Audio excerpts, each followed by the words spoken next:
I'm going to be speaking, we're continuing on Church 101, what it means to be the church. Last week we looked at mission. I'm not speaking on giving this Sunday. I'm going to speak on servanthood, but I have got a joke about giving, and we'll speak about it next week. So let me just read it to you. The father rings, and Father O'Malley answers. Is this Father O'Malley? It is. This is SARS. Can we help you? Can we ask you to help us? I can. Is Tyrone Phillips in your church? He is. Did he give 100,000 to the church? He will. I like it. No pressure for next week. It's just a little hint. No, I'm kidding. But I was at a conference this last week, and that was one of the opening jokes which someone shared. I really enjoyed it. It was a bit of a tough conference for me because I was staying at Louis Elsa's house. Many of you might know him. He's our apostolic oversight, and he might be with us this weekend coming. We're just trying to finalize it. And I was staying at his home, and I walked in, and he's got these fancy glass doors without borders, and I just walked straight into a glass door. So my lip's swollen, it's cut inside, so if I'm playing with it, last week I had a chipped tooth, this week I've got a busted lip, so please bear with me if I'm slurring and doing whatever else I might do. But last week we were looking at what it means to be the church. We were realizing that if you went to someone when the church had started and said, let's go to church, they wouldn't have a clue what you're talking about. Because church wasn't a building or a tent, it wasn't a day or a place. Church was those that had gathered together. It was the ecclesia, the called out ones that gathered together to be sent forth to establish the kingdom wherever they might go. And so we had spent some time looking at that the church doesn't exist for us, but we, the church, exist as part of God's mission to the world. And we had focused on some aspects, and today we're going to look at what it means as the church to have servant-heartedness be a value that we hold to. We want servant-heartedness to be something that marks us as a community. I just want to distinguish between two things. Servant-mindedness is not what I'm talking about. When we are servant-minded, it means that we can have a hireling mentality. Means that we can be those who are working for a wage. It means we can be working for approval. It means that if we perform well, we did good, but if we don't perform well, we've got no sense of value. It means that we wait for instruction because there's no confidence to move ahead. Very different to servant-heartedness. Servant-heartedness means this: because I'm a son or because I'm a daughter, I'm invested into the family business. Now, I'm doing this because I have a desire to please my Father. I'm working out of that place. I'm not working for approval. I'm working from approval. And it's my delight as a son to do that which I see my Father doing. It's exactly how Jesus operated. And so we're wanting to ask that question, even as we looked at last week. If we're wanting to be a community in action, active in what God's doing, we want to be asking the question, what are you doing, Father, in this moment, right here and right now? And so we want to keep that in mind. And then we looked at this, that we are those who are not wanting to be consumers. We live in a consumer age where it's all about what I can get, what I can gather, what I can acquire. We just need to look around at all the malls and shopping centers around us.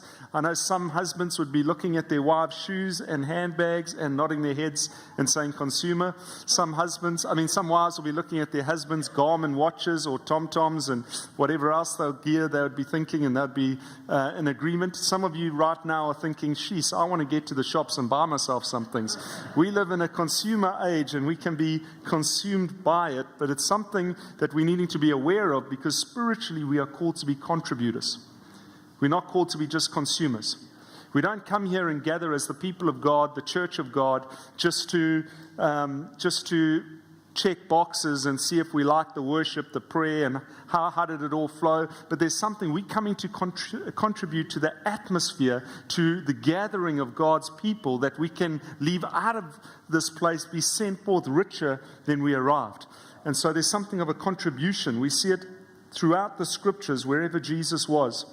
And we're wanting to take just a moment today to look at something that Peter wants to emphasize. We're also going to look at the John chapter 13 as well. But we're in 1 Peter 4 at the moment, and I'm wanting to bring out something. Peter is talking about what it means to live for God, what it means to be a steward of God's grace. And there's something that's impacted Peter that he is being reminded of even as he's writing, the Spirit of God leading him, and he's remembering something about Jesus, some of the conversations, some of the examples, and something is coming back to him, and he's wanting to bring this conviction to us even as he writes this. So let me read from verse 8. Above all, love each other deeply, because love covers over a multitude of sins. Offer hospitality to one another without grumbling. Verse 10, key verse. Each one should use whatever gift he has received to serve others. Each one should use whatever gift he has received to serve others, faithfully administering God's grace in its various forms. If anyone speaks, he should do it as one speaking the very words of God. If anyone serves, he should do it with the strength that God provides, so that in all things God might be praised through Jesus Christ. To him be the glory and the power forever and ever. Amen. And Peter is leaning into this. There was something that impacted him so greatly about his time with Jesus that he's being reminded of, and he's wanting to encourage us with at this time. And it's this thing about serving. Whatever gift you have been given, whatever your grace you have been given, whatever you have received, use it to serve others. How are you using that which you are receiving? How are you using that which you have been given? Is it to further yourself, or is it to benefit others? And this word in the Greek, this word to serve, means to faithfully administer. It means to be willing in your serving. It means to have a humility that marks your service. It's an attitude thing that we're talking about, having the attitude of Jesus. I don't know about you, but I can look back and there's certain experiences that have changed my life, that have changed the way I think about things, that have changed the way I'm going to react in certain situations. After being in J-Bay at Louis Elsa's church and at his home, I'm never going to approach a glass door quite the same. I'm going to do it a lot more circumspectly. But there's not only the bad memories, there's also the good memories. I remember driving with my father, and we were coming around, it was the Catholic Church by Virginia Circle there, and we were coming around that corner, there was traffic, and an old lady had obviously hit the accelerator rather than the brake, and she veered off and smashed into the wall. And traffic was moving, and we were meant to be going somewhere, but my father never hesitated. He pulled across, he got out, he saw how she was, took her out, got her some water, made sure that we found the necessary people. He just moved into action. It was an outworking of who he was. And something of the Father's heart got imparted because I saw something being acted out.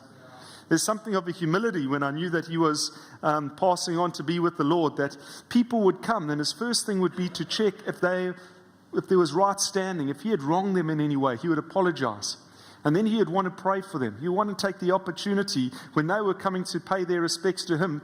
He would want to speak and encourage them and speak destiny and blessing over them and pray for them. There was something that was imparted to me. Can I ask a question as we hear many parents gathered?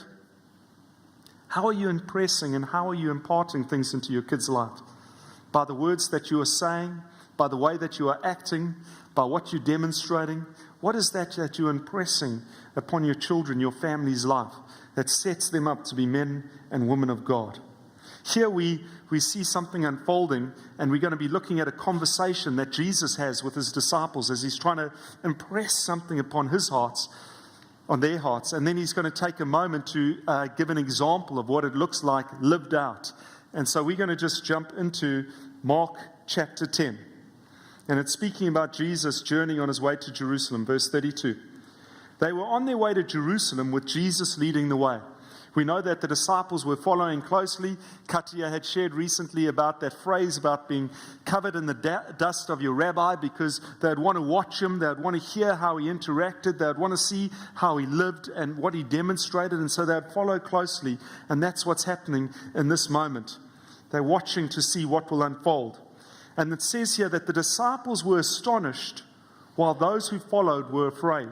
There were two different emotions. And he took the 12 aside and he told them what was going to happen to him. We are going to Jerusalem, he said, and the Son of Man will be betrayed to the chief priests and the teachers of the law. They will condemn him to death, and they will hand him over to the Gentiles, who will mock him and spit on him, flog him and kill him, and 3 days later he will rise.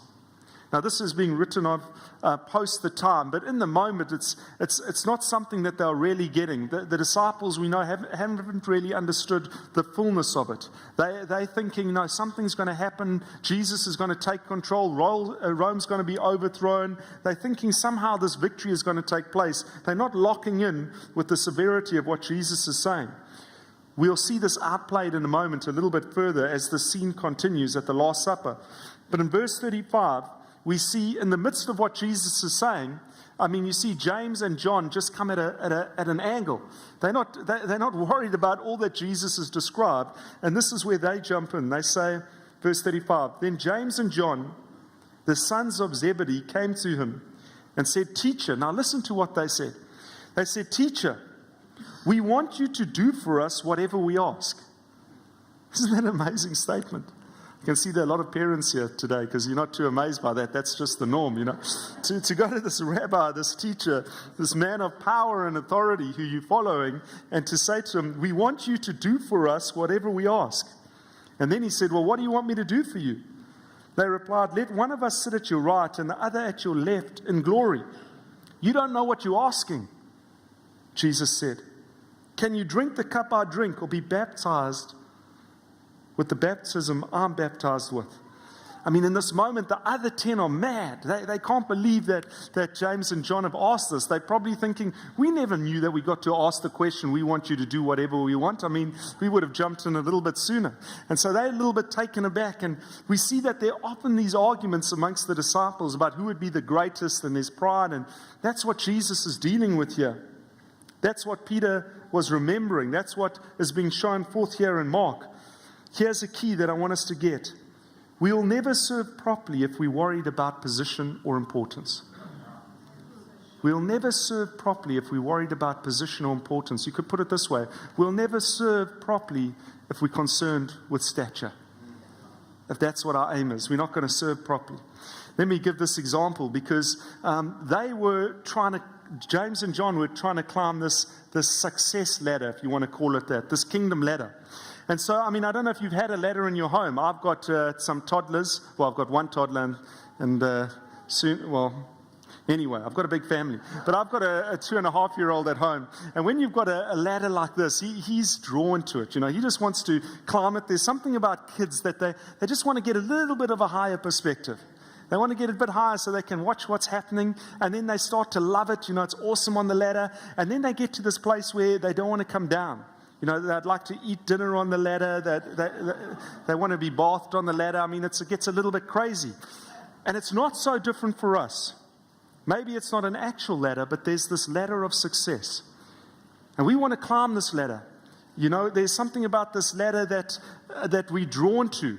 We're wanting to be successful. We're wanting to be those that have got prestige. We're wanting to have platform. We're wanting to gather wealth. We're wanting to climb this ladder and to get higher and higher and higher. And it's something that is part of the culture today. Not only do we want to get higher and keep climbing this ladder, but it ends up being something. It's a little bit sturdy enough, I hope. Rich, catch me if I'm falling. But it starts to be something that's celebrated in our culture today. We celebrate people who climb these ladders in the different spheres and who are at the top of the game. And it's not something that's wrong in and of itself. To want to attain to something, to want to achieve something, to want to acquire something. But there's a problem that comes when it starts to become sideways in the life that Jesus is calling us to live. And we want to be ladder livers. We want to cling to it. We're wanting to hold it. We don't want to let it go. And it becomes all important to us. And there's this challenge that Jesus is wanting to bring. Because you see, when we get caught up with living on the ladder, being a ladder liver, we get to be in this phase when we start to realize that our focus begins to get narrow. Why does it begin to get narrow? Because there's only room enough for me. If you're around, there's not room enough for all of us. So I'm going to climb this ladder and you can't come with me. But not only does our focus start to get narrow, but in that place of climbing the ladder, we also start to give value or detract value from people based on their performance. Are you only a one rung or a one level on the ladder sort of person? So you don't really have that much value. You see, I'm on the second, and I'm not going to get much higher. I'm on the second level of the ladder. And we start to judge people based on their performance and give them value. And then we get to this other perspective totally as well, where we find ourselves in the midst of thinking, I'm on this ladder. You should serve me to get higher. And it all becomes about me. It all becomes me-centered. There's this great quote by a man named Thomas Merton, and he said this: some people spend their whole lives climbing the ladder of success, only to find that when they reach the top, that the ladder has been leaning against the wrong wall. Some people spend their whole lives climbing the ladder of success, only to find once they reach the top that the ladder has been leaning against the wrong wall. And this is what's gripped Peter. He was thinking, I was in that place. It was all about me and my bravado and thinking what I could do. And James and John, they were in this place. We're going to see their thoughts in just a moment. But here in Mark, as we read in verse 43, Jesus speaking, as he's dealing with this mindset, and he's talking to his disciples, and he says, not so with you. Let this not be true of you. I get to say it on his behalf to us as a community here today, as the Church of God. Let this not be true of us, individually, but also as Harvest House. Let me read a little bit further. Mark 10, 42 to 45. It's Jesus. This is what it's titled. Jesus is redefining greatness. He's saying climbing this ladder is not greatness. Let me tell you what greatness is in the kingdom of God, which is of an eternal value, which is where you want to be climbing. Verse 42. You know that those who are regarded as rulers of the Gentiles lord it over them, and their high officials exercise authority over them. Verse 33. Not so with you. Instead, whoever wants to become great amongst you must be your servant. And whoever wants to be first must be slave. It's that word there, bondservant. It means that I'm not going to serve for just a moment, but it's a continual, lifelong attitude of serving. For even the Son of Man did not come to be served, but to serve and to give his life as a ransom for many. He's saying, don't get caught up with being a ladder liver. Don't get caught up in finding your value only in that. He says, I want to instill value in you, and I want it to be when you are someone who serves others and lives out the love that I've got. I'm redefining greatness for you. I'm changing it. I'm shifting it. I'm turning it upside down. It's not going to be a striving to get to a top, to a pinnacle, but it's going to be how can you release love that's going to establish you as someone who's great. Because in the kingdom, the secret to greatness is serving and giving your life away. And here's something that we see in this moment, is that you cannot serve unless you see. When you're caught up on that ladder, all you're looking is where you're trying to attain to. You're focused on where you're getting. Everyone else and everything else seems invisible to you because you've got a one-track mind. And you cannot serve what you cannot see. What I love about Jesus is Jesus noticed the individual in the crowd. Whenever we look at Jesus, wherever he was, all throughout Scripture, he noticed people. He noticed broken people and tainted people and hurting people and lowly people and hopeless people, unlovable people, untouchable people. And the thing about Jesus is he didn't only see, but he acted, he engaged, he got involved. We saw that he cared. He touched the untouchables. He loved the unlovables. He gave hope to the hopeless. He lifted up the lowly. He healed the sick. He removed shame. He brought wholeness to brokenness because he could see. He had eyes to see. There was something about Jesus that wasn't caught up in just what he was trying to build. But even though he was a man on assignment and on a mission, he still had time to minister to those who are around. And as we are the church of God, the people of God, on mission, can we see? Because if we're wanting to serve, we need to see. And it's a kingdom principle we're needing to have. Because we're never going to be able to serve our neighbors if we don't see their testimonies. And I don't want to give all of them away. I want to encourage you. Please come along to Heart and Soul. It's going to be a great time as we gather just to share about what God's been doing in our midst. But you know, when we get caught up in our own needs, we can't meet those around us. I know that there are people here today who don't own homes themselves, but have helped to bring finance in so that some in our community who have been faced the storms just wreaking havoc in their homes can have their roof fixed so that they can live there with their children. That has taken place. There's more stories to take place, and we can get involved with that. But if we are only caught up with what I'm accumulating, what I'm gathering, and where I'm going, we're going to miss the opportunity to see that which the Father is seeing and where His heart is being moved. And we're wanting to have His sight so we can move in the immediacy of how His heart is leading.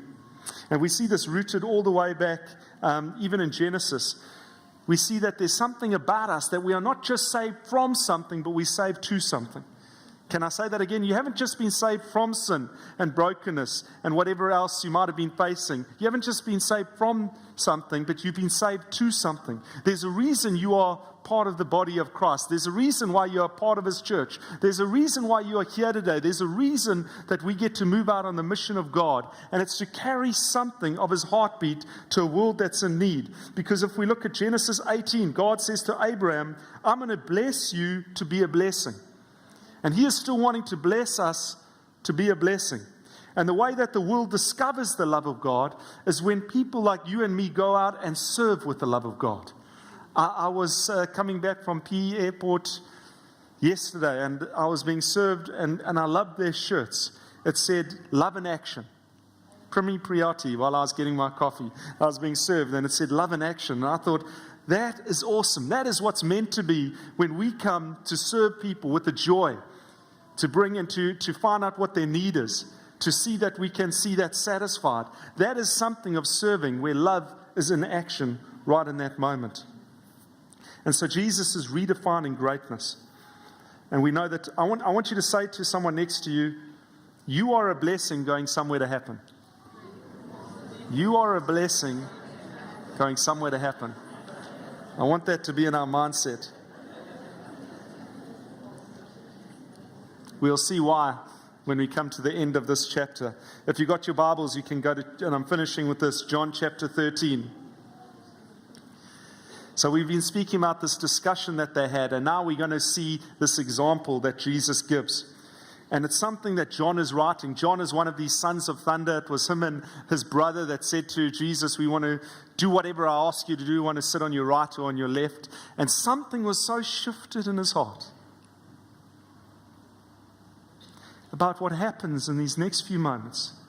Something shifts so that in later years, when he's been inspired by the Spirit to record the events, he brings something of the beauty of what love and serving looks like. John 13, 1-5.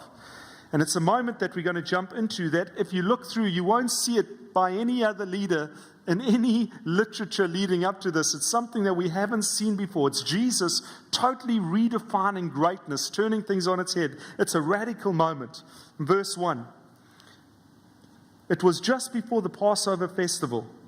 Jesus knew that the hour had come for him to leave the world and to go to the Father. And having loved his own who were in the world, he loved them to the end. Other versions say it this way, I love it. Having loved his own who were in the world, he showed them the full extent of his love. Here's Jesus about to show the full extent of his love. The evening meal was in progress, and the devil had already prompted Judas, the son of Simon Iscariot, to betray Jesus. Jesus knew that the Father had put all things under his power, and that he had come from God and was returning to God. He was totally secure. There's no insecurity in Jesus. So he got up from the meal, he took off his outer clothing, wrapped a towel around his waist, and after that he poured water into a basin, and he began to wash the disciples' feet, drying them with his towel that was wrapped around him. I mean, this is a radical moment. You see, what would happen normally in this setting, in the culture, you would walk into a room and you would have had sandals and the dust on your feet, and you would go and you would recline at a table, and there would normally be a servant ready for you. So that as you go to the table, you focused on what you're doing. You know, you can recline at the table with your friends, your feet would be tucked behind you, and your servant would come because they weren't worth seeing, and they would come and just wash your feet. It was a person of no consequence. So you could get on with your meal. So Jesus walks into this setting, and they would say also a part of the culture would be, if there was no one there to serve, that the first person in should volunteer to do that. And Jesus and his friends walk in, the disciples walk in, and none of the disciples think to do this.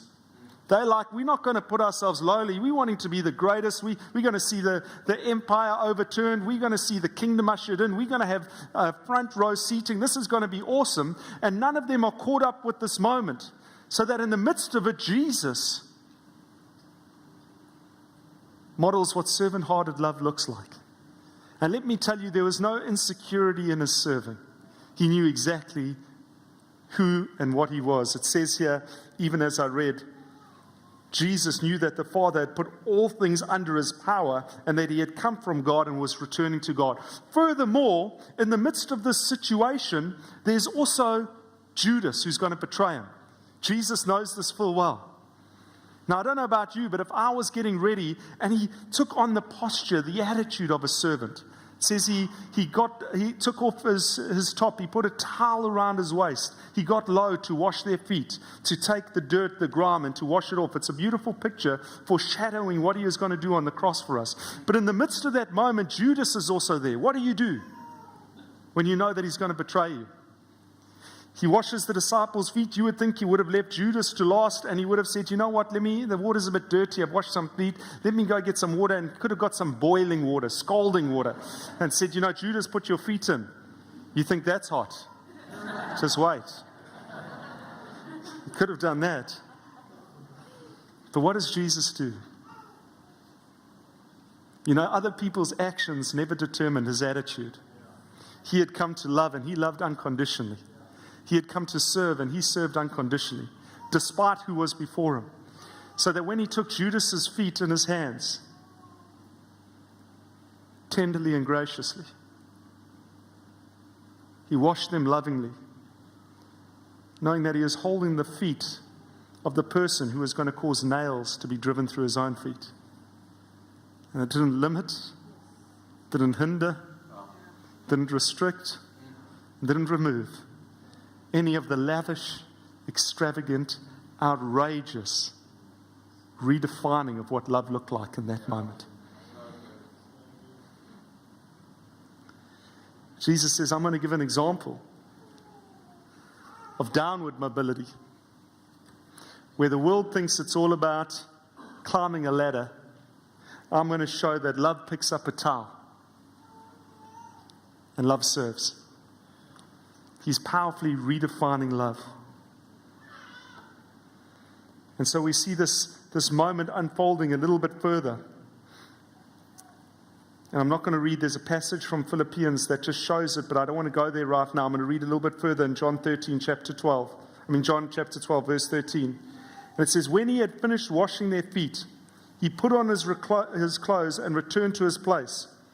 Do you understand what I've done for you? He asked them. You call me teacher and Lord, and rightly so, for that is what I am. Now that I, your Lord and teacher, have washed your feet, you should wash one another's feet. It would have been very easy if it was just to return in kind, where we're thinking, well, Jesus, you wash my feet, so I'll wash Jesus' feet. We think I'll serve, and that word serve is the same word for minister or serve, if you look it up in the Greek. And, we think I'll minister to Jesus. I'm willing to serve Jesus. I'm willing to put myself a little bit out to serve Jesus. And that would be understandable, and we would all respond to that, I'm sure. But that's not what Jesus is saying here. He's not saying, I want you to wash my feet. I'm wanting you to serve me. I'm wanting to put yourself in a lowly position to serve me. He's not saying that. He said you should also wash one another's feet. There's something about serving others. There's something about loving others. There's something about ministering to others. There's something about knowing the grace that God has given you, the gift that God has given you. It's not something to be hoarded. It's not a consuming moment to take to yourself, but it's something that you are called to be a contributor with. It's something where you get to take it out, you get to make it known, you get to share it. And it's something, the more you give it away, the more you have. Why do I say that? Because it goes on in verse 17 to says, now that you know these things, you will be blessed if you do them. If you serve, if you step out, if you start to give, if you start to minister, you're going to be blessed. I love this story I heard. We're speaking about conversation and examples of a father and a son in the US. and the sun it was winter, it was snowing, and he is lounging, watching TV. I've lived in Alaska, I kind of know what that's like when the weather's like that, and when the snow's building up in driveways. But he'd see his dad going out, coming back, going out, coming back. He said, "Dad, what are you doing?" He said, I'm clearing people's driveways, but I'm not telling them." There was a joy about him. He said, "Son, I want to tell you that you're watching this TV, but in 24 hours you won't remember what you've watched. But if you take just 20 minutes to go and clean someone's driveway without them knowing, I want to say that it's going to bless you even in 20 years' time." So the son got up and he did it, and he went to the name of the ladies here. Let me find it for you. He went to this lady, Mrs. Brown's walk, and he cleaned it, he shoveled it, and this is what he wrote. He said, I did the walk in about 15 minutes. She never knew who did the job. Dad was absolutely right. It's been more than 20 years, and I've enjoyed the memory every time I've thought about it. There's something about a redefining of what greatness looks like in the kingdom, where Jesus hasn't only told us something, but he's given us an example, and he's saying, do this. Shift something, change the way you think. Don't be just a consumer, but a contributor. Don't get caught up in just trying to climb this ladder, this upward mobility, but there's a downward mobility where you take on the very nature of Jesus. I want to say you never look more like Jesus than when you serve and love. You never look more like Jesus than when you serve and love. And when you look like Jesus, you look like something to behold. And I really want to encourage us as a community. There are so many opportunities that we can minister and serve. We're in a new season. There's demand coming at us. It's so great to see what's being added. But there's more to give. There's more on offer. There's more grace. There's more gifting within us. And we wanting to be a fully engaged body. I'm tired of hearing statistics, worldly statistics that tell us 20% of the people do 80% of the work. Well, not here. Let it not be so here. Let it not be so in this place, because this isn't the church. We are the church, and we are a people on mission. And we're not only called to be on mission, but we're called to serve in the love and the grace that God has given us extravagantly, unconditionally. Let it be different. Otherwise, let's just keep the status quo. But Jesus never did.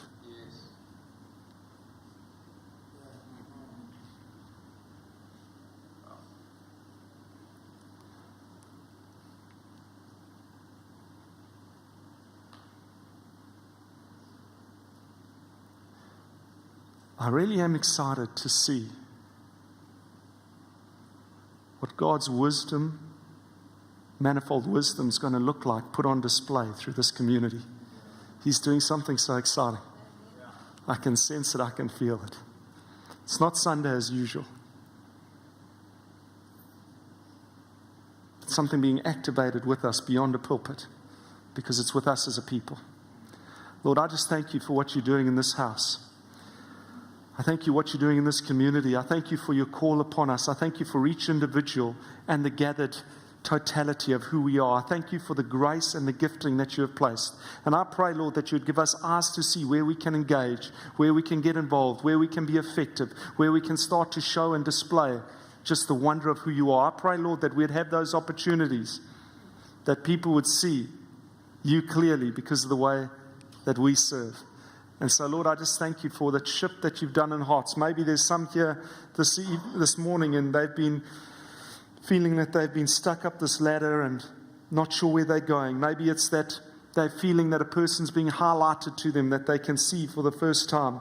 Maybe it's just something you're overwhelming them with because of what you've done for them. I pray whatever it is, Lord, that you come and you just have your way. Holy Spirit, just move and bring forth stories and testimonies of your goodness, even as you have been doing. We just celebrate them. We're just so grateful that your kingdom is being established and advancing in this place. In Jesus' name I pray. Amen.